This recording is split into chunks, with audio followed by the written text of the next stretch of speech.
혹시 소울메이트라고 하면 딱 떠오르는 이미지 있으시죠? 운명적인 딱 한 사람, 나의 반쪽 같은 거요.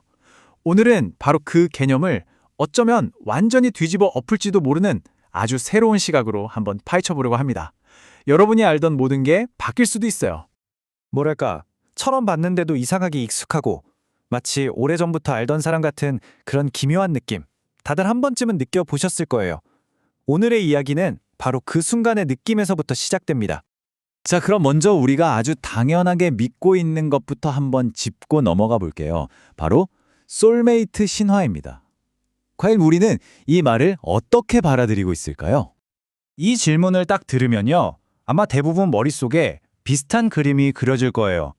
운명처럼 딱 정해진 단 한 사람, 나를 완벽하게 만들어줄 그런 존재, 뭐 이런 것들이죠. 네, 맞아요. 바로 이겁니다. 나의 유일한 반쪽. 마치 원래 하나였던 영혼이 둘로 쪼개져서 이 넓은 세상에서 사로를 막 찾아 헤매다가 마침내 다시 만나서 완전해진다?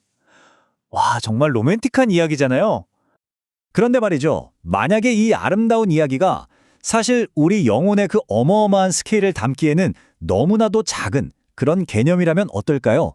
지금부터 그 가능성을 한번 따라가 보겠습니다. 자, 오늘 이야기의 가장 핵심적인 비유가 바로 이겁니다. 당신의 영혼은 대저택이다. 이게 무슨 말일까요?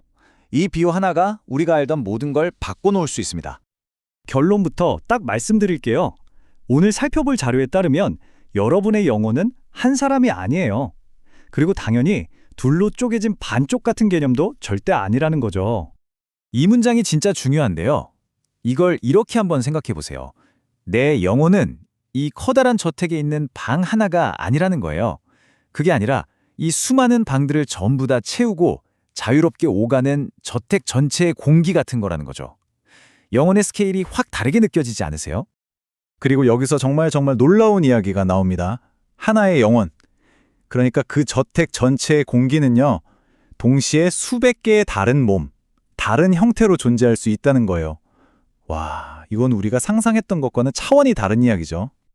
아니, 그러면 이 수백 명의 또 다른 나는 도대체 어떻게 연결되어 있다는 걸까요? 자, 다음 장에서는 시간이라는 개념을 훌쩍 뛰어넘는 영혼의 연결 방식에 대해 한번 알아보겠습니다. 우리가 보통 과거, 현재, 미래 이렇게 일직선으로 시간을 생각하잖아요. 근데 영혼의 차원에서는 이게 별 의미가 없다는 거예요. 이 수백 개의 다른 모습들은요, 과거에도, 현재에도, 그리고 미래에도 사실은 지금 이 순간에 동시에 존재하고 있다는 거죠. 이 부분이 정말 소름 돋는 지점인데요. 우리가 누군가를 또 만났을 때, 아, 이 사람이랑은 전생에 무슨 인연이 있었나 봐. 이런 느낌 받을 때 있잖아요. 그게 진짜 과거의 기억일 수도 있지만 어쩌면 아직 일어나지 않은 미래의 기억일 수도 있다는 겁니다. 시간을 그냥 초월해버리는 거죠. 그래서 우리가 느끼는 그 강렬한 끌림의 정체는 생각보다 훨씬 다양할 수 있다는 거예요. 과거에 혹은 미래의 어떤 시점에 같은 몸을 썼다거나 아니면 부부나 부모, 자식, 형제였을 수도 있고요. 또 미래의 연인이 될 쌀일 수도 있다는 거죠. 단순히 로맨틱한 관계 하나로만 설명할 수 있는 게 아니라는 겁니다. 자, 그럼 여기서 이런 질문이 생기죠. 아니, 우리 영혼이 이렇게나 광대하고 수많은 존재랑 연결되어 있는데 왜 우리는 사랑을 그렇게 한정된 틀 안에 가두려고만 할까요? 이번에는 우리가 사랑에 스스로 씌우는 족쇄에 대해 이야기해 보겠습니다. 이거 생각해보면 좀 이상하지 않으세요? 영혼의 본질은 무한한 연결인데 사회나 문화는 우리한테 한 번에 한 사람만 이런 식으로 극도로 제한된 사랑을 강요하잖아요. 도대체 왜 그럴까요? 오늘 자료에서는 그 근본적인 원인을 바로 두려움에서 찾고 있습니다. 보세요. 사랑의 본질이 무한, 자유, 선택, 표현이라면 두려움은 정반대예요. 모든 걸 제한하고 의무와 규칙으로 꽁꽁 묶어두려는 힘이라는 거죠. 핵심은 바로 이겁니다. 어떤 약속이나 의무감 때문에 하는 사랑은 진짜 사랑이 아니라는 거예요. 진정한 사랑은 매 순간, 매 순간 새롭게 하는 자유로운 선택이어야만 한다는 거죠. 그게 의무가 되는 순간 우리 영혼은 저항하기 시작한다는 겁니다.